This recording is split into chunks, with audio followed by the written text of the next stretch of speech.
The Miscellaneous Podcast, Episode 3. Yo, you wanna know what that is, yo? I'm here with Shamu, here at the Miscellaneous Podcast. How's it going, man? Not too bad, man. Just chilling. You?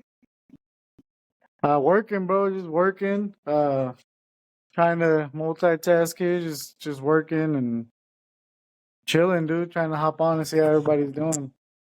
Okay, how are you? Nah, man. I came back from being like I was telling you. I was outside getting some vitamin D, chilling in the sun, kicking back, listening to some music, just kind of, you know, collecting myself, taking a moment to enjoy the silence. Yeah, silence is good, man. What kind of music you into, man? Let the people know what kind of music you into. Shit, dude, I'm into it all, man. I'm into like dark wave. I'm into like hip hop, rock, metal, whatever, man. It's all music to me. For those that don't know, what is dark wave, bro? Dark wave is synthetic pop, gothic music. It's kind of like danceable music, but like for like kind of like a lower tone to it. So it's kind of like no, I don't want to say like sad. It's basically emo for goths, man. It's basically what it is, man. It's just like danceable music, but they talk about sad subjects. I make Oh some shit, dark music okay. myself. Um, it's You got funny your because guitar with you, bro? huh? You got your guitar with you? Yeah, man, I got it right here, man. Show the people what you talking about when you talk about dark wave, bro. Dark Let them wave is know more what like you're talking synthetic pop, bro. It's more like 80s music with the about. Okay. What synthesizer. I mean, I got my guitar, bro. I'm right here, man. Yeah, I'm on. let me see what you got, bro. Oh, you want to put me on the spot right now, man? I'll Dang. put Here, you I'll on the spot, come bro. over real quick. Hey, put you on the spot. Let me see.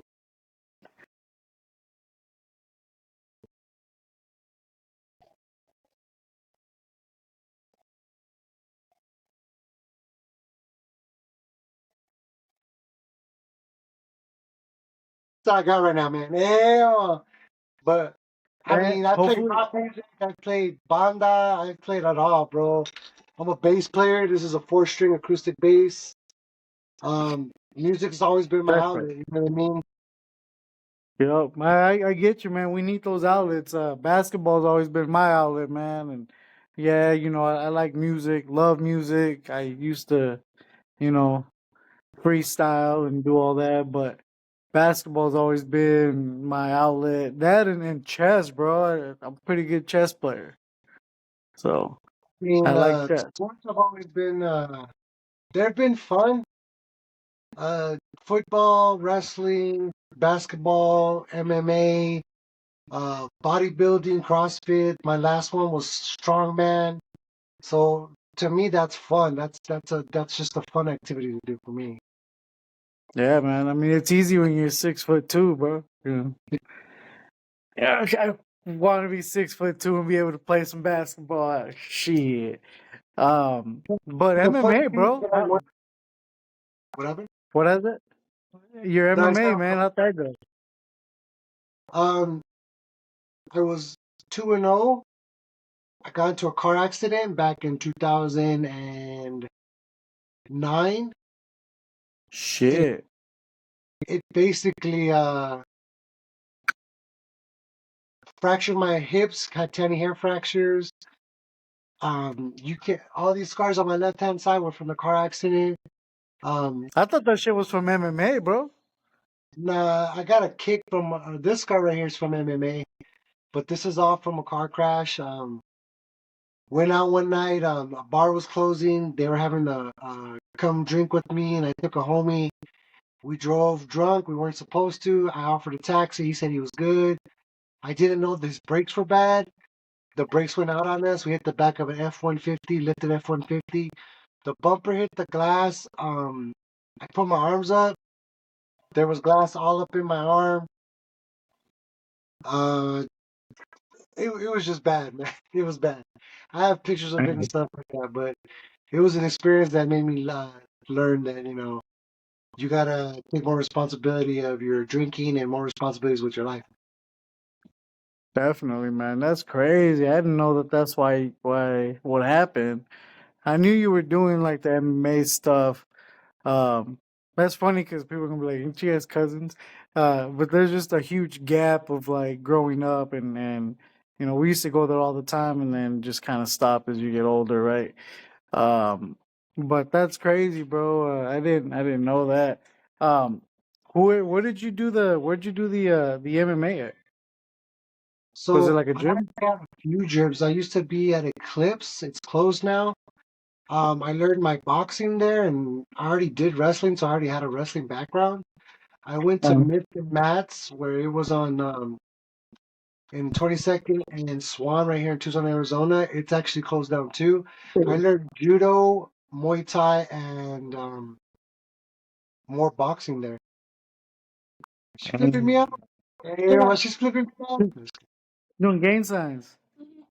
Say what's up, Shamu. What's up, Shamu? Say what's up, What up? YouTube. Boo? YouTube. Ooh. Let's go. Let's go, Pero. That's Deadpool and Wolverine. Don't be putting me on blast. I'm working.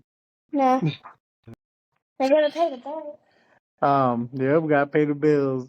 But that's crazy, bro. How long did you study Muay for?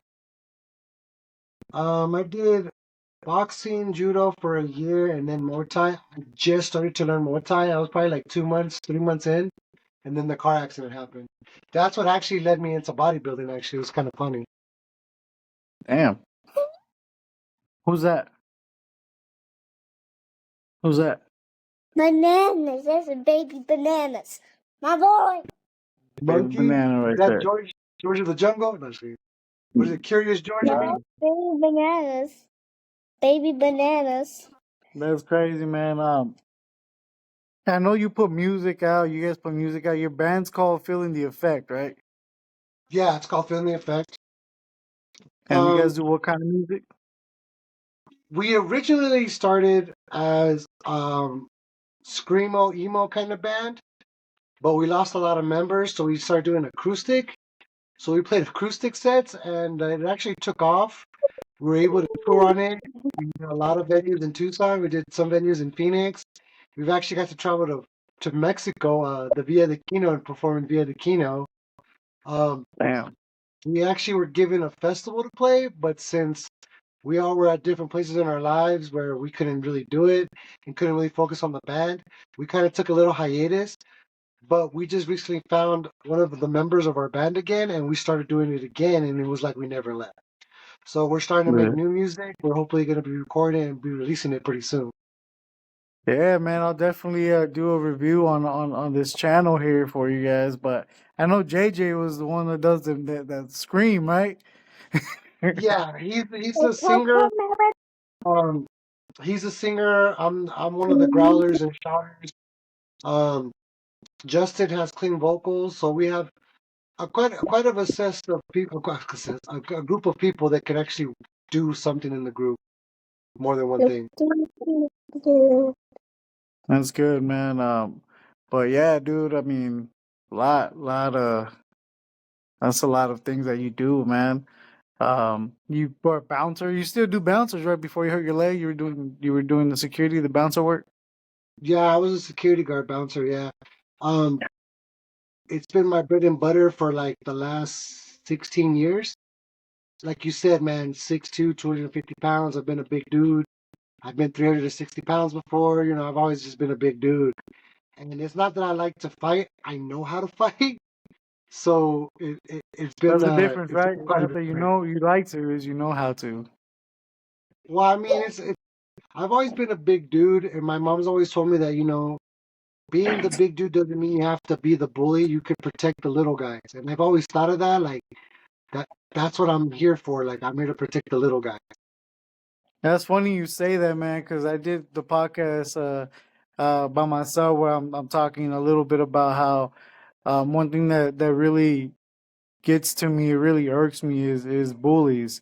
Again, I'm not a violent person. I know how to defend myself, but I don't like the bullies. And I said that in the podcast. I was like, man, how much poison do you have to have inside of you to try to mentally or even physically like bully someone to the point where they actually want to like commit suicide. Like I had a friend that his brother committed suicide because of the way he was getting bullied, and his mom actually took her life shortly after that. So like I said, man, it's something for me that I can't stand. It irks me, man, to see that people want to belittle or take effect like that. But I did that little skit on the podcast, man, and that's kind of crazy that you kind of have that same mentality of like you're here to protect people, not to to use your weight, your height, and kind of like bully people. It's like a gentle bear, right? Until you don't need to be. But for me, man, what are some of like the crazy stories that you have, man, being a bouncer, especially like in Tucson, man? Like people think Tucson's dead. So it's funny because every time I've gone to Phoenix, I've always been challenged, and Phoenix is not soft. Don't get me wrong. I'm not trying to shit on Phoenix, but every dude that I've ever ran into that wanted problems with me, right when they find out from Tucson, they back down right away. And Harvey's one of those dudes who's been with me. He's seen it. Your brother's seen it. D's seen it. Like I'm not the rah rah guy. I'm not looking for a fight, but if I need to, and like I said, I can defend myself. I'm very well respected. So I guess I'll have to tell you my first bouncing experience when I first got to working, and I'm 19 years old. I'm 6'2". I'm like 240, solid muscle. Just got out of high school. Playing football. Wrestling. Kind of a buff build. You know what I'm saying? My first night, I'm there. I'm taking in all the experience because, like, you go to the bar and you're there to have fun. So you start drinking, you start partying, whatever. But what a bouncer or security is basically a glorified babysitter. So I'm walking around, I'm thinking people act crazy and being stupid, and I'm like, damn, that's what we look like when we're drunk. And one of the manager, the head bouncer, was like, "Do you see that guy right there?" And I said, "Yeah, what's up?" He goes, "Knock him out." And I'm like, "What?" He goes, "Knock him out. If you really want to work here, let me see if you're about your life, about that life." So I run up to this guy, dude, and I full force right hook him. Well, I missed his face with my fist. Thank God I did. Hit him with my forearm, and I ended up knocking the dude down. Like, knocked With him the out forearm. with my forearm, with the full force of my forearm. Like, I just whack, and I just see this guy go. And his homie's looking at me like, what just happened? And I'm like, yo, you need to pick your dude up and leave. And he was like, all right, I don't want no problem. So he picked him up, threw him in the car. And when I go back to the head bouncer, I'm like, yo, dude, like, why did you make me do that? He goes, I just wanted to see if you're really down and if I could trust you. And I'm like, so Damn. you just had me knock out some random dude? He goes, yeah, pretty much. And I was like, what the hell? But that was my initiation. Because I mean, people get drunk, people get that liquid courage. You think you could take on the U.S. Army, bro? You know what I'm saying? You think you could take on the Incredible Hulk just because you have that little bit of a, courage juice. So you got to be able to Yeah. either defend yourself or be able to talk your way out of it. Luckily, I can talk my way out of it. I'm very good at calming down situations. Have I lost my cool sometimes? Yeah, I've lost my cool sometimes. Actually, my knuckle right here is I have a boxing fracture because I broke it because I hit somebody. You know what I mean? And it's like so I mean I have a lot of stories, bro. I mean I can go on and on. So many stories, dude. But I mean I could save those for later podcasts, bro. Yeah, man, that's crazy because like it's like, sorry, bro, I knocked you out my job interview. Dude, that's uh, that's what it was. It was my job interview. But ever since that's then, he never insane. doubted me. He never questioned me. Um, guns have been pulled out on me. Knives have been pulled out of me. I've been I've been jumped. Don't know how I got out of it, but I got out of it. I'm talking about like five dudes against me, and I end up fucking knocking everybody out. Don't know how. Luckily, like I'm built like I always say, I'm built for tough, man. I could take a beating, I could take a hit. Like it's just crazy. I've actually been hit by a truck before and dented the truck, if that makes sense. I don't know how that happened, but it happened. Um, yeah, dude. I So mean, the what? craziest story. Go ahead. One of your other aliases is Hulk, right? You have it tatted on you. You have a couple Hulk tattoos on you. We play on Fortnite. Hulk Moo. I think a lot of that is how you kind of in a way see yourself as an unstoppable force like that, man. Because that's what the Hulk is, right? Um, I'm So, I'm so to touch on the topic of the Hulk, people don't know. People think he's just a brute. The whole purpose of the Hulk comics is to show duality. There's two people in his mind. There's the Professor Bruce Banner who doesn't want to cause harm, just wants to live in peace and find serenity. And then you have the Savage Hulk, which is basically the Hulk that everybody knows just wants to be left alone, destroys everything. He gets more angry and can't control it. And honestly, I feel like that's me. I've spent my whole life trying to control my anger issues. Obviously, you've probably had your anger issues. But we all deal with them in different ways. Um, I think now that I'm older, I realize that at that point when I was younger, I needed that energy, I needed that anger, I needed that super strength person because life is hard, man. You got to carry a lot of weight, and especially whatever age you're at, you got to carry a lot of baggage. And if you can carry and strength through it, break, like I say, break through the wall, then you'll be fine. You know what I mean? And a lot of people get that confused because they just assume that the Hulk's a stupid brute, but he's just looking for peace, just like everybody else is. But he's looking through it through chaos. Yeah. No, yeah, I get it, and like I said, I think that um like even when you say like anger issues, I think that's just like genetics, man. Because I think a lot of people in our family have anger issues. I feel like the majority of our family has anger issues. Um, especially like I saw the Vine where you were telling your mom like, "Huh, mom, your Mexican moms they don't scream, they just talk really loud." And it was hilarious, but it's like actually that's just their culture. Like my mom's the same way. Like I'm like, why are you guys always yelling? It's like we're not yelling, we're talking. And you're like, well, when you're yelling, you sound the exact same way of how you when you're talking. Funny part is when she grabs that knife and you take off running, like she's got a knife. I'm like, oh Well, shit, I'm gonna like clarify this now. Like I'll tell you, she didn't grab the knife because she was gonna use it on me. She was I making a know. sandwich, and but people were like, "Was your mom really gonna kill you?" I'm like, "No, dude. She was making sandwiches and she was yelling at me to get something, and I'm just like, I just took the opportunity to make a TikTok, and that's what I do. You know what I mean? Like I find the opportunity to make it, and like I said, dude, I got many outlets because I mean, if you don't play with your creative side and let that little kid in the inside play around, then you're miserable. You know what I mean? That's why I feel like people aren't happy because they ignore the inside, they ignore their emotions, they ignore like growing up, being a Mexican man, being the machismo, me growing up in a gangster neighborhood, we couldn't be soft. I couldn't be that nerdy kid playing video games, reading comics, because then I would be considered like, soft, because I don't want to be cussing on your podcast. But No, that's all good. I, I have I, it.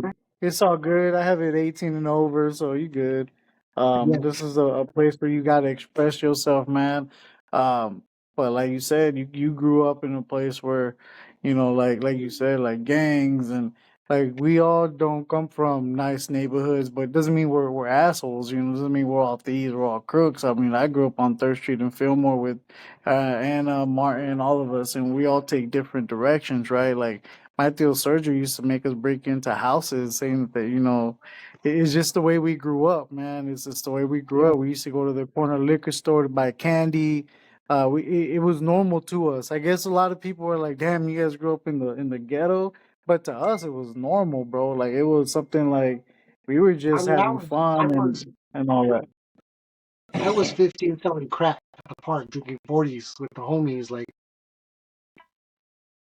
it's crazy to think about the life that I lived and the things that I've seen. I mean, I should be in jail, I should be dead, but luckily I'm still here. My purpose might be to explain this to people, like, there's different outlets.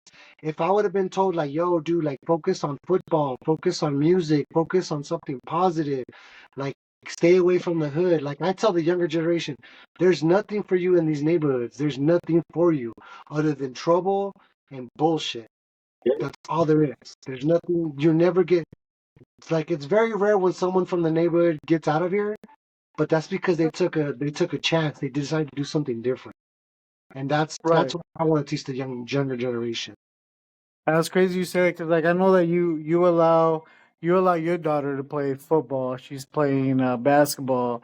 My daughter wants to play basketball. She goes to my backyard and shoots hoops. Um, like you're allowing them to you're allowing them to do those things, right? Like me, basketball, I was just happened to be really good at, and going to school. Um, my mom never let us play sports, and she was always like, "Your grades, your grades, your grades. Why are your grades so bad?" With her not thinking that if she allowed me to play basketball, I had to get good grades in order to play basketball. So I would have actually focused more on school because school for me was easy. I just go take my test, dip, right? School was nothing to me. But if I would have had that goal of I have to make the team, so one of the things for me, I was in eighth grade, about to go to freshman year. My sister was already in high school, and she was in the basketball team. So we went to go watch her one time, and there was a group of people playing.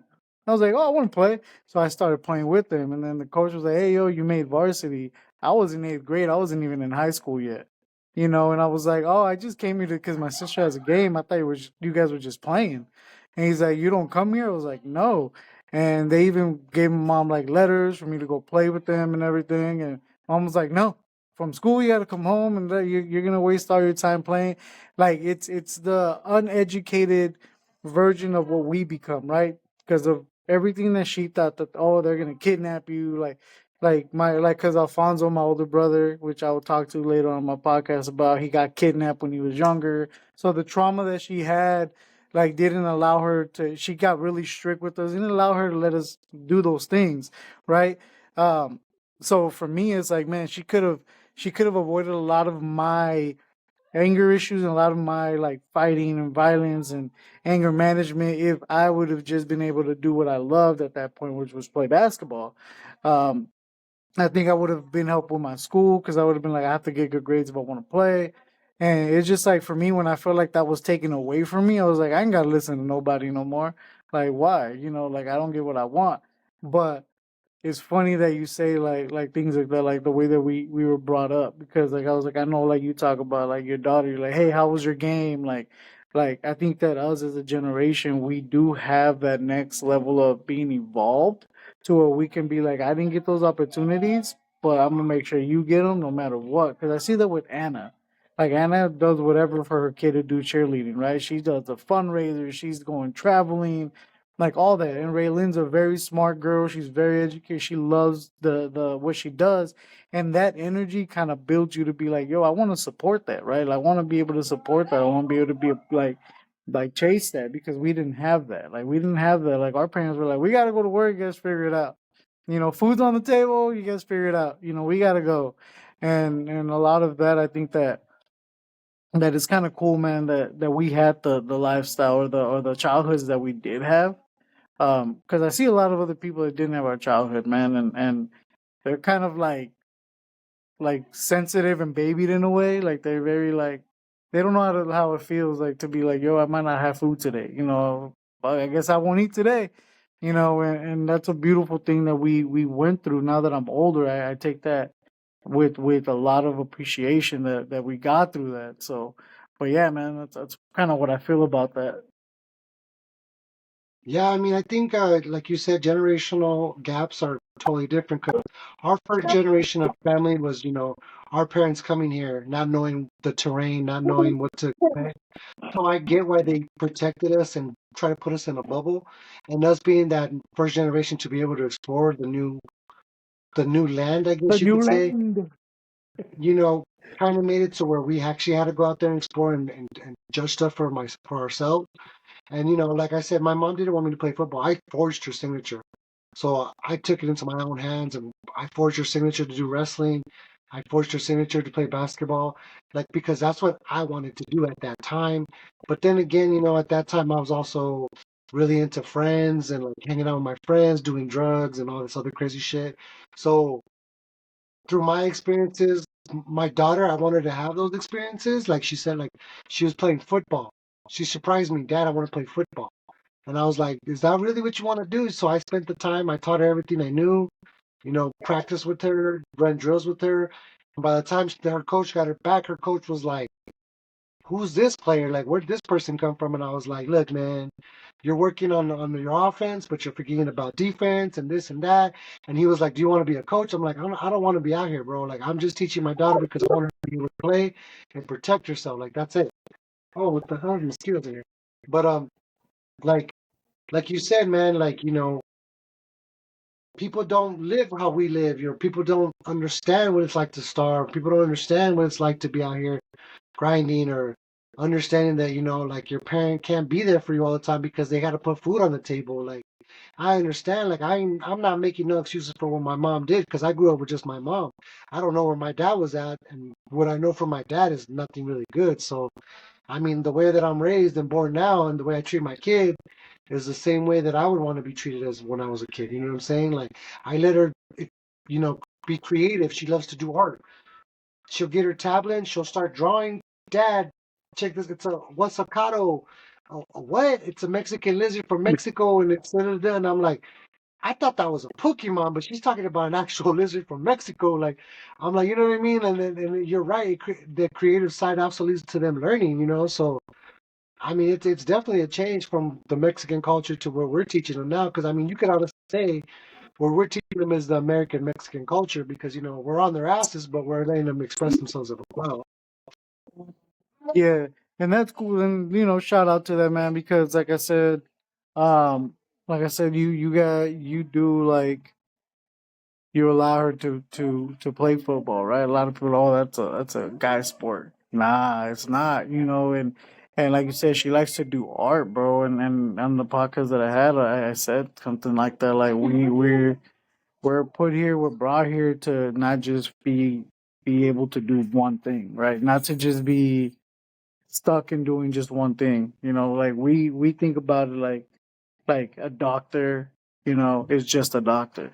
No, he might be an artist too. He might do amazing paint. And now we see that more. Like I watch a lot of basketball, so like you have like people like LeBron James. He has his own companies and he has his own thing. People like The Rock, which I know you're a huge fan of The Rock. You know, My dad, he had, yeah, like he had went from wrestling to movies to having his own company, his own fitness, to signing with Honor Armor. Like we're not just, yeah, yeah, we're not just here to do one thing, right? And that's kind of like what I want people to realize. Like, you can be here and be good at multiple things. It doesn't mean that you're just good at one thing, and our brains are not functioned to just do one thing. So for me, I think that that's amazing that you're like, oh, like, she can draw, she can do this. As a parent, I think it's our job to make sure that they maintain that, to maintain, because I think I have a contradiction between schools and keeping them in school, and not because I think school prepares you to be a worker, a follower, a worker. You lose your entrepreneurship, right? Unfortunately, you guys need that little piece of paper that says you graduated, right? But I think that a lot of the times all that gets taken away from you, because if you're in school, like, you take tests, you can't ask your colleagues for tests, you can't work together, you can't have your own ideas, because you're going off of a literally like a binder of what we're going to be doing. Yet when you go to the workforce, they get teamwork, right? But you get your own responsibilities, and you get your own this, and you have your own. So it prepares, for me, I think it prepares workers. um and I think, like Olivia, she does the menudo with me. Like, she'll go out there, like, for her, she's like, I gotta pay bills. She's 6 years old. She said that right now, like, hey, I'm working. She's like, yeah, we gotta pay them bills. Like, if you teach them that young, like, hey, yeah, you have to go to school, but there's so many outlets. Don't lose those outlets. Like, if you want to do this, go do it. If you want to try that, try it. Because you never know if you're good or not good at it unless you try it, right? But that's kind of cool, man. That you kind of just been like, yeah, if you want to do this, do this. Like, you want to do that, do that. That's dope. well, like, I agree with you on the school part. Like, schools create workers, but it also falls on the parents to teach them what they need to know. Like you're saying, you're teaching your daughter financial responsibility. That's a good thing. That's your choice. You know what I'm saying? A lot of parents just assume that the schools are going to teach them everything. They'll be fine and they'll learn as they go. But it's on to us to show our kids how to pay bills, how to save money, how to, how to go out there and fix a tire, how to go out there and be able to change a light bulb, how to, it falls on to us. And I truly believe that it's a 50-50 partnership. You have to be able to talk to the teachers. You have to be able to talk to the parents, because sometimes like it just frustrates me when parents go there and they don't understand what's going on, and they're like, I don't understand why my son isn't catching up. I don't understand why my son isn't learning this. And it's like, well, what time have you spent with your kid to help them learn that as well at the house? Well, I'm busy. I'm doing this. I'm doing that. I have to do that. 30 minutes. 30 minutes is all it takes. So you can sit with your kid, read them a book. You could sit there and teach them how to draw. You could teach them there and show them how to do math. And that's all I ever do with my daughter. You know what I mean? I always just sat there like, baby, this is how it's done. This is how I would do it. If you want to try a different way, try a different way. There's no wrong answers, but there is a wrong answer for your teacher. Yeah, To me, it's better for them to know something that down the line it might not benefit them, but that one time where it comes up, they'll know it. yeah, no, that's same, man. I feel the same way. Like, especially, like, I don't have the same. Like, for you, it's a little different. Like, you have to do co-parenting, right? You're not with your lady. You have to do co-parenting, which is a whole different spectrum. You know, I don't have that drama. Yeah. I don't have that responsibility of, not necessarily as drama, but No, no, no. like, I don't I'll have tell that you this. I'll tell you responsibility. this. Okay, so compared to my other homies, my other homegirls, and I'm gonna say this on live. I'm gonna say this on your YouTube, so she has proof that I said this. My baby mama is not a bad mother. She's a really good mother. I always commend her. I always send her like, "Hey, I'm glad you're the mother of my kids, whatever." And I say kids because I have a stepdaughter. It's not my kid, but like como dice, el papá hizo el favor y se fue. So I took her Yep. as mine. I've had her since she was a baby. And growing up, like you said, in the past episode, your dad's your stepdad, but he's your dad. Hmm. I had the same experience. You know, my dad took care of my older brothers, and they're not my stepbrothers; they're my brothers. You know what I mean? They're my sister. You can't tell me differently. So to me, like I took her as my own. She's my kid. She calls me dad. I love you, all that, whatever. But she knows she can rely on me when she needs me. So that to me, that's everything. So to me, it lets them know, reinforce that the love is there. They can't never doubt that you got to be there for them all the time and everything. You know what I'm saying? Yeah, and you said that before. Not even on the pack. I think just on the Xbox we're playing, man. You do say like, "Hey, I was blessed. I do have. She's a great mother," Right. So, she watches this. Like he does say that you are a great mother. Sometimes it's better to be separate and cordial and friends, and to be together and be miserable, right? Or together and it just doesn't work out, or whatever the case may be. Well, that's a Um, different story, but I don't want to talk about that. I'm just kidding. I just wanted you. But no, no.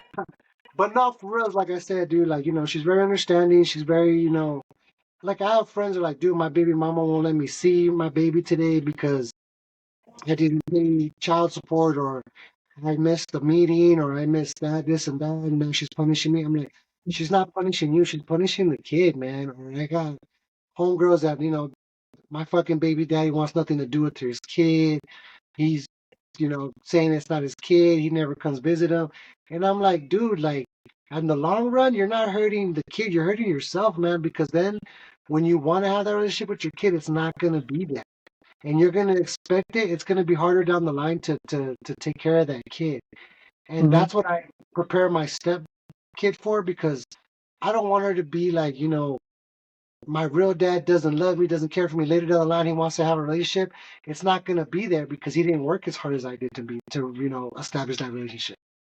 Yeah, man, that's crazy, man. That's another thing, man. Like, as a parent, man, like even when I was in the hospital, man, like there's not one day that I'm like, yo, I want to be away from my kid. And like I think that like for me, like if that was my situation where someone were to tell me like, hey, you didn't pay your child support, you ain't seen your kid, me knowing the person that I am, it'll be a cold day as hell when you don't allow me to see my. I'm like talking police, sheriffs, FBI. Somebody's coming, but I'm seeing my child. Like, I think that I, that's I, something that. I've literally almost knocked down doors for my kid. I put myself on child support to see my kid when my baby's mama tried to keep me away from her. I put myself on child support. I went to the court system. I fought for my kid. I fought tooth and nail for my kid. And for damn well, there ain't no reason they're supposed to keep my kid away from me. And like I said, man, if I have to break down the door, if I have to end up in cuffs, like I'll do what I gotta do to be with my kid's life. Yeah, I'm the same way, man. I can't picture it, man. I had to, because the first time I went to the hospital, they wouldn't allow people to come in and see me. Um, and I told they just allowed my wife. That's the only person that was allowed, which was kind of cool because it's the only person I knew. My parents didn't know the first time I was in the hospital, so my sister found out towards the end because she's April gets to the point where if she knows it's bad enough, she's gonna call my sister. She knows how much my sister means to me. Um, so they wouldn't let nobody in, and I'm like, if you do not bring me my daughter, I promise you, I'm jumping off this window. I'm gonna go see her, and because it was through a tablet, man. Like I had to see her through like the phone and through a tab. I'm like, I'm not cool with that. Like I need to be able to see her, touch her, you know. And she did. She snuck her in. I don't know how she snuck her into the hospital, but she snuck her in, and she saw me. And literally, man, when she got in bed, and I was holding her like just inside me, I started to feel better. Like I was like, man, this is I need to be home. Like you guys have no idea. So, like for me, I think that like I couldn't picture myself being separated and having to deal with like a co-parenting issue thing. But I'm like, I think that I would have a pretty dope baby mama too, just because I know how she is, and as long as I'm taking care of my responsibilities, I'm free to do basically whatever it is that I want to do. I Um, mean, if any, so this podcast you did to help people. So I'll tell you what I did. I went and I apologized to her, even though it wasn't her fault or my fault. I went and apologized. I took full responsibility for what I did and what happened. Um, yes, there was arguments, but then eventually it turned into like conversations to where like this isn't benefiting the baby. Let Let's find a way to be amicable towards each other and go from there. And since then, it's been like that. I mean, like I said, man, you're not hurting the man, you're hurting the kids. Kids need both parents, regardless of how you see it, how you want to be. If they hurt you, swallow your pride, man. Swallow your pride and just let it go. You know what I mean? Let go of the past. Don't hold on to it because it's just poisoning. You're poisoning yourself. And keep it real. Like hey, like at first it was just the baby, the baby. But now we can joke. Now she tells me about her relationship. Oh well, this, da, da, da, and I'm like, damn, that sucks. Like I don't know what to tell you. Like because I'm biased. I'm biased. Obviously, I'll be like, man, fuck that person. Leave her and get with me. No, I'm just kidding. But you know what I'm saying. But like I say said, like what you re- say what you really feel. yeah, you know what I'm saying. But it's like like you have to be able to speak to that person because you're in that person's life not just for 18 years. You're in that person's life forever because it doesn't matter if you're oh shit if the kid's older or not. But oh shit, something's going on. They're on the Fortnite. All right. No, like I was saying, man, it don't matter if the kid gets older. Eventually, they're gonna be like, oh, well, my mom did this, and you're gonna hear about them your whole life. So there's no reason to be a hate towards them or whatever. Forgive them, get over it. I mean, some people can't do it, but that just shows that you need to work on yourself a lot more.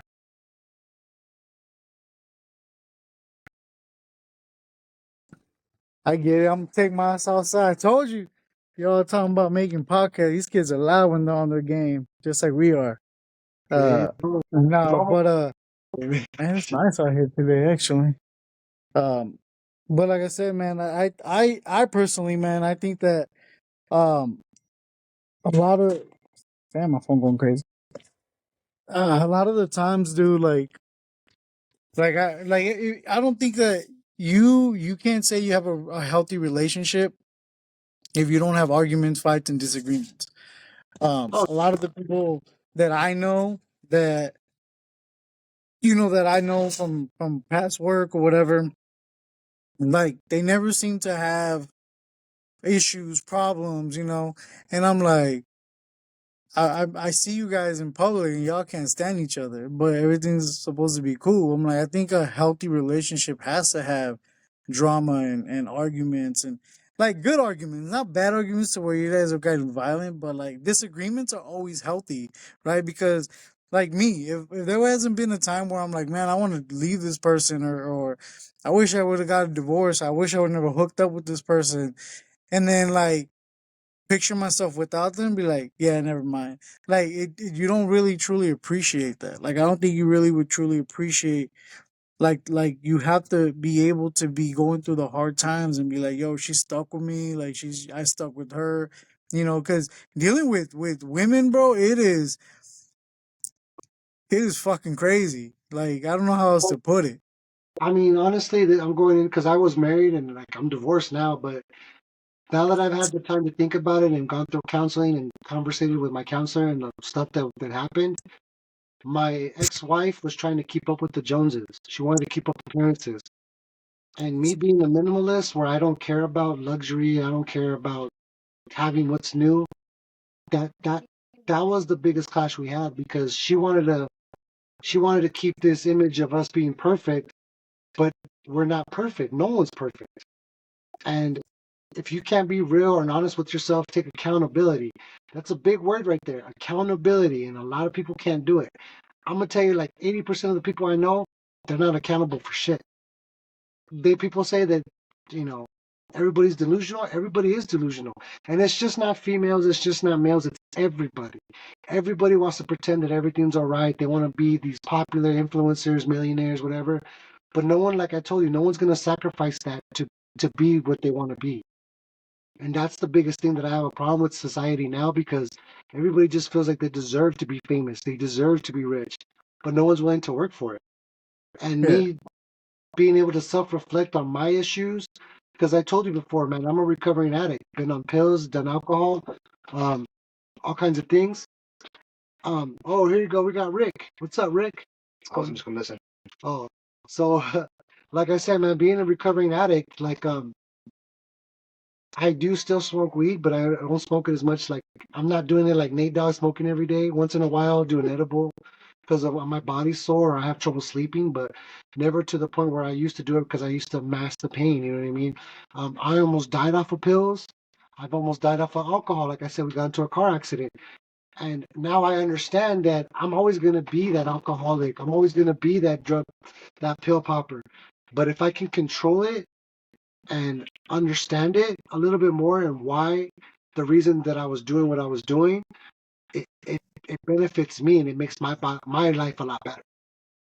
No, no, that's awesome, man. Just to be clear, like you're not like the person you were just talking about that wanted the Josen's life. No, that wasn't your baby mama. That was another relationship you were in. Yeah, that was another relationship. So I don't want her to be like, what the, that was somebody else that you were with. But yeah, man, like when you say you were an addict, what was it exactly that you were addicted to? Was it like the pain pills, or was it just It was, whatever was in front of your face at the time? it was, I was addicted to pills, morphine, um, blues. I was into Vicodin. I was into methadone. I was into. Let's just say when I almost died the first time off the pills, they were surprised how many pills were in my system, and Mm. I should be dead right now. Like I literally tell you, I should be dead. But I'll tell you that story a different time. But I mean, I was taking promethazine, codeine. I was drinking every day. I was smoking like an ounce of weed every day. It was really bad, but I didn't understand that I was masking the pain. You're putting a band-aid on a wound. And as I got older, I realized I couldn't be like that anymore. Honestly, they say kids change you for the better. And when I had my daughters, when I really took my sobriety, like for reals. Yeah. Hold on. Coming in front of my house right now. That's No what they worries. want the podcast to be. Raw. Anyway. Um Yeah, man. Like I said, like I said, we used to always go over there, but once that like people grow up and stuff, like I had no idea about, like how you like what happened, why you stopped doing MMA, like I just short little things that we hear. But one of the things that for me, man, that I want to say is like, no matter what, like there's never been anything, no matter like everything you've been through, right? I always say like for me, like a private life is a peaceful life, right? There's never been anyone in our family that be like, well, Marcel was in drugs and he was this and he was that. Like, I don't know, like it's never been there. Or there's never been like oh, your brother Rick, he was here. None of that, right? Um, and it's like, what do you think that if your name would have been out there, let's say like if they would have been like, oh no, Mars is over here on pills and he's all jacked up and he got in an accident and all this stuff, right? Like, what do you think? Do you think you would have turned out different knowing that our family probably had a different image of you? Um, because I mean, I think your mom did a good job in probably like not telling people. Because if it would have been my mom, everybody would have fucking known like that day, right? Like No, no. everybody would have fucking knew. So so I always say there's Jose, the guy I'm discovering now, because my name's Jose Marcelino Ramirez. I'm named after my tío Jose Marcelino. And then there's Shamu, the character I created. So the character I created was so good at hiding everything I was doing that my mom didn't even know. When I told my mom that I used to sell drugs, I told my mom that I was on drugs. When I tell my mom all the experiences I've had, she doesn't understand and she doesn't recognize that kid because I was so good at hiding what I was doing. Because every addict can hide an addict until every addict can hide that they're an addict until they can't hide it no more. And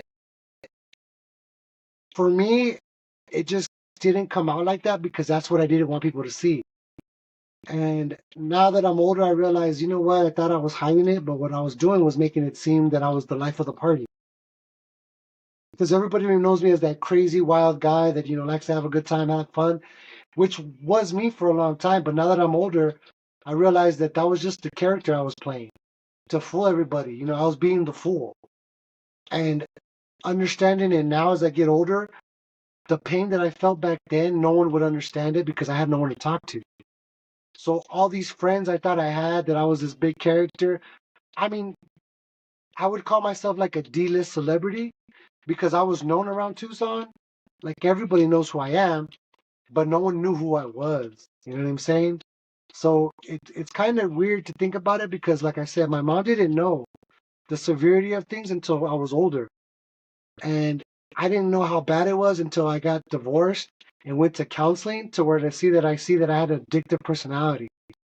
And like it's crazy to say, Steve-O, he says it the best. An addict is an addict forever, and it's an ever-going battle. But as long as you know, you could win. Yeah, And I'm yeah, looking at Steve-O, and I'm like, that is the best way to put what an addict is, because knowing what he did and everything that he should be dead, I should be dead. Like I don't understand how addicts survive longer than most people. You know what I mean? I don't understand. I mean, the word addict, anybody can be an addict. Coffee is an addiction. TV is an addiction. Porn is an addiction. Uh, you know what I'm saying? There's different kinds of addicts. The reason why we give addicts such a bad name is because most addicts are druggies.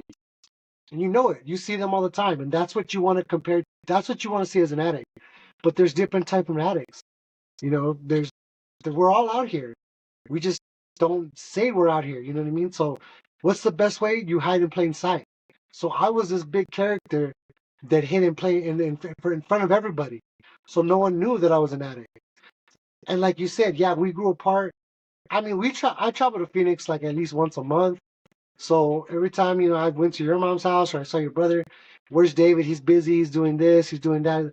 That's cool, man. You're doing your thing, you know what I'm saying? And And I like, like you said, I don't. There's stuff you're telling me now that I didn't know about you, because I'm not looking for stuff on you. You know what I'm saying? As long as I know you're happy, you're doing your thing, you're hustling. I mean, dude, you're a hustler, bro. So I respect that. I got mad love for you. You know what I mean? But if someone tells me something bad about you, I'm like, how does that benefit me in any way? That doesn't benefit me in no way. What is me?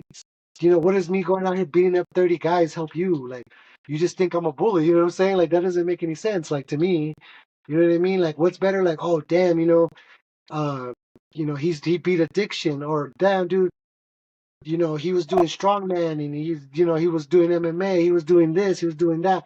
Like, to me, that's more beneficial to know someone's doing more positive than they're doing negative. You know what I'm saying? Like, Yeah, who yeah, cares? You know what I 100%. mean? Like, Yeah, no, 100%, man. And like I said, for me, um, I think, you know, coming from a place where like my mom don't know how to keep people's lives private, right?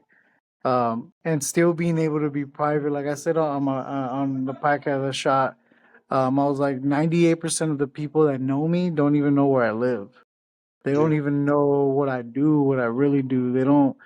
I'm like, but when I see them, I want them to let them know that we're gonna laugh together, we're gonna have a good time together. But the like for me, it was just that fear of like like say my mom comes over, right, and she sees a plant. Like I have plants everywhere, right? And say my brother gives me a plant, and she's, what is that? I'm like, oh, it's a weed plant. Next thing you know, I'm El Chapo. You know what I'm saying? And the whole family knows. And not saying that, that's what I have, because I don't. But I'm just saying, yeah, putting an example out there.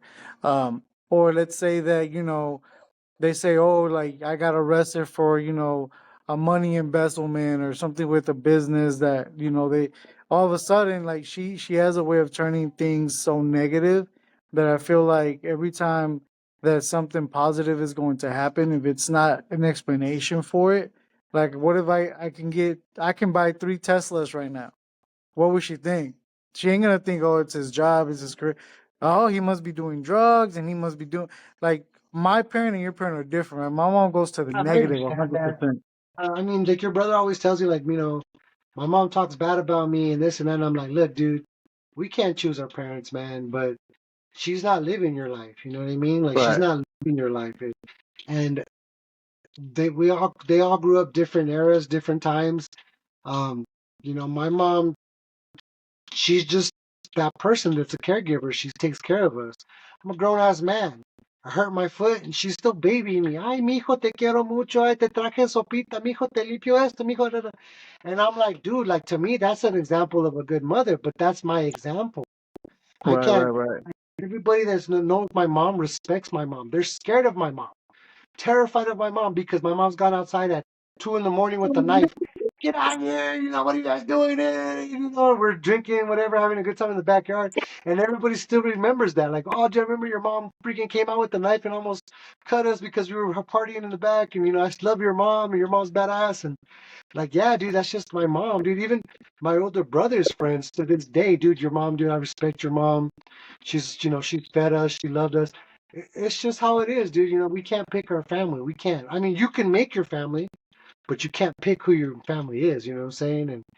And like I said, bro, like, if anybody tells me anything negative towards you, and it doesn't affect me in any way, or I have something negative towards you, I'll bring it to your attention, because that's how it should be. I should be able to tell, like, hey, David, I didn't like the way you talked about so and so, or you said this and that. That wasn't cool. And you should be able, like, oh, dude, you know what? That's my feelings towards that person, but I respect your decision. But it ain't like that. People just want to be, they want to be right, and Yep. you gotta learn to be wrong. You know what I mean? Because you learn through your Yeah. failures, you learn through your unsuccesses, you learn through everything else. And if you can't do that, you're never gonna learn, man. And I don't like to talk to ignorant people, because Yeah, no, me neither, man. I just, it's kind of funny how, like I said, like like we have like Sammy, right? Our cousin Sammy. He has this cloud over him that he thinks that people view him a certain type of way, right? And I'm like, bro, I didn't know half the stuff you did either, because I just think you're cool as shit, and we game together. I could care less about everything else, and that's the thing. Like for me, like I can care less if if you did drugs, or that's why we are here, right? That's why we are who we are, and that's why we can change, and we can create a positive attitude. And like your brother Rich, bro, like he's always like, yo, Sam, you should stream, your stuff's hilarious. Like it's more of like trying to encourage. And I think that that's something that we have that little family group chat now, like baby step and trying to uplift and encourage each other. Like I think that our family doesn't do enough of that because of our older generation, our parents. Like they just work. Like you said, they work. They work, they get home, they do it all over again. If you're tired, go to work. If you're bored, go to work. If you're this, go to work. That was always their thing. Um, but like I said, I think your mom was really good on not only like raising you guys, but like keeping your guys' stuff private. And because like I said, if it was the other way around, bro, like everyone would already know. Like on our side, like the whole world would already fucking know. And I think that I learned that really quick. I learned that faster than Judy. I learned that faster than Juan. And I tell Judy all the time too, because she would come and tell me like, "Oh, my mom's all up in my business." I'm like, because you go and tell her your business. Once you tell somebody your business, you're allowing them to put their 2 cents in your business. And whether you like it or not, you open the door to give them that drama. I'm like, and I learned that real quick. I'm like, I could be broke living in a garbage can and I ain't telling my mom shit, because the first thing she's gonna say is, I knew it, I told you. Like it's a mental fuck to the point where like I want to do as much as I can not to fuck up, because I don't want to hear that I knew it and everything's this and that. Because like my mom, like I said, she's looking for the negative. She wants to help so many people, but she forgot that she needs to help us, right? Like she wants to see, oh, at tu tia, let her borrow this much money, and at your uncle like this, and like my neighbor, I help with that. I'm like, bitch, help us. In all due respect, like what the fuck? Like you got moments where you just want to look good for everyone else, and you wonder why you don't have a good image when it comes to Juan, Judy, even myself. Like I'm more distant, but you did that to yourself by trying to impress everybody else and not doing, like being like, hey, are you okay? Like what have you been like? Dude, there's never been, not once a day, where my mom's been like, how are you? How are you doing? Are you okay? Or hey, I'm proud of you. Like none of that. There has not been a day. No, I mean my mom never gave us, like, she never told us she loved us or hugged us. We knew through her actions because she suffered so much working, make sure there was food on the table, make sure we had clothes on our back. And now that I'm older, like I said, dude, I tell my daughter I love her all the time. She knows. I tell my brothers, I tell everybody I can tell them, like, hey, I love you. If it's in that moment, I'll tell them, like, hey, dude, I love you, just to let them know, because it's that little validation, that little thing you could tell them, and then let them know, like, or just telling someone, like I told you, bro, like, I'm proud of you, bro. You're starting your food business, you're doing your hustle, you're finally getting your ass on this podcast, man. No, But it's you know been what like I'm saying? years, Like, bro. but like I told my brother, dude, like, I'm proud of you, bro. You're taking a chance. You're trying to make money, financially be stable. I get it. My brother Turi, I tell him, hey, dude, I love you, man. You're going through your shit, but I still love you. I'm here for you. I mean, I like, like, I'm not looking for validation. I'm not looking for rewards or gifts or nothing. I'm just looking for someone to tell me, like, hey, bro, I love you, dude. And I'm like, cool, man. Like, hell yeah. To me, that makes me feel good, because that Mhm. lets them know that what I'm doing, showing the actions that I'm doing, that they validate that. You know what I'm saying? Like, it's cool with me. You know what I mean? I'm not looking for my brother to buy me a yacht or something, or for my mom to buy me a car, even though she owes me one since I was 15. Nah, just kidding. But but you know what I'm saying? Like, like, it's people are focused on the wrong thing. People want to, like I said, keep up with the Joneses. They want to focus on the drama. They want to focus on all the negativity. It's like, why? You're killing yourself. You're poisoning yourself. You're causing cancer. Like, you're literally just making this world worse when it's already worse as it is, and it's hard. Like, Yeah, don't put no, yourself man. in that position.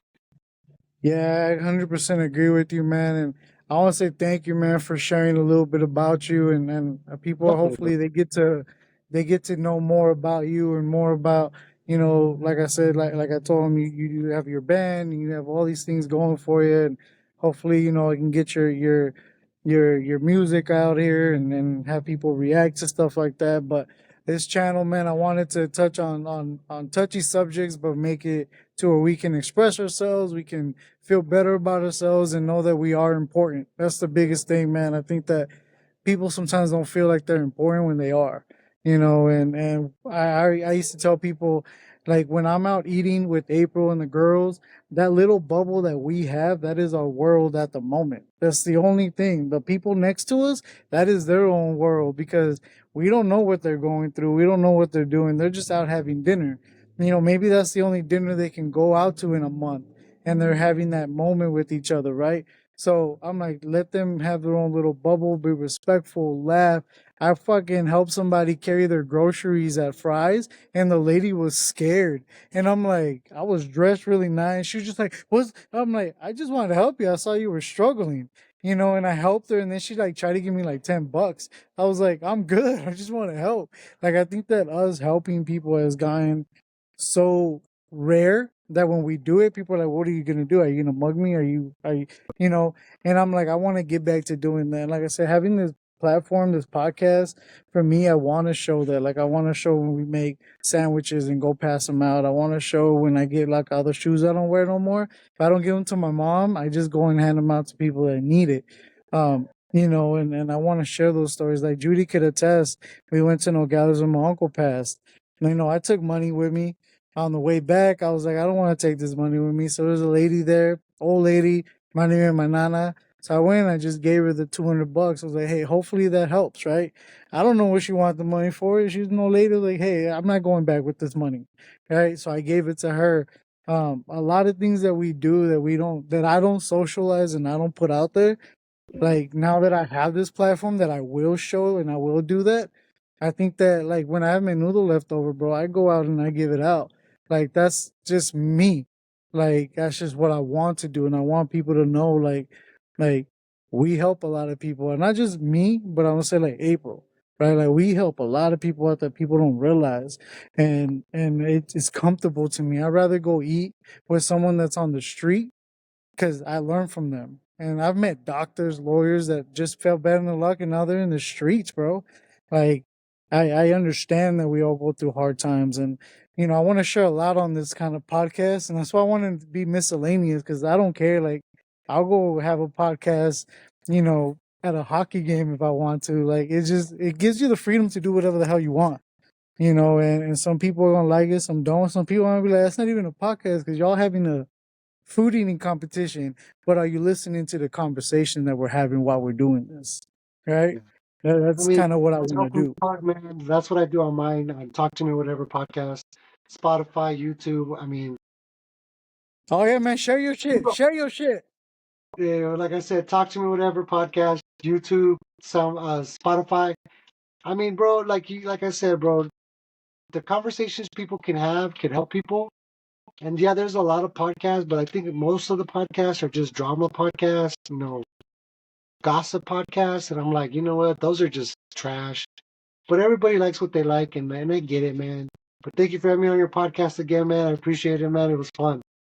Yeah, no problem, man. I'm glad I got to learn a little bit more about you, man. And I know there's a lot more that we can learn about you. And I love having multiple people at the same time. But I think when it's like a one-on-one thing and you can really get to know somebody, it's very beneficial. But yeah, man, if you guys love the podcast, you guys love what you guys heard, have questions, comments, whatever it may be, please leave them on the channel. And I'll make sure he answers questions if you guys have questions for him. Like I said, man, this is something that we can reach people and learn from people. And I appreciate your time, man. And thank you. Thanks for watching. Yeah, man. Later, brother.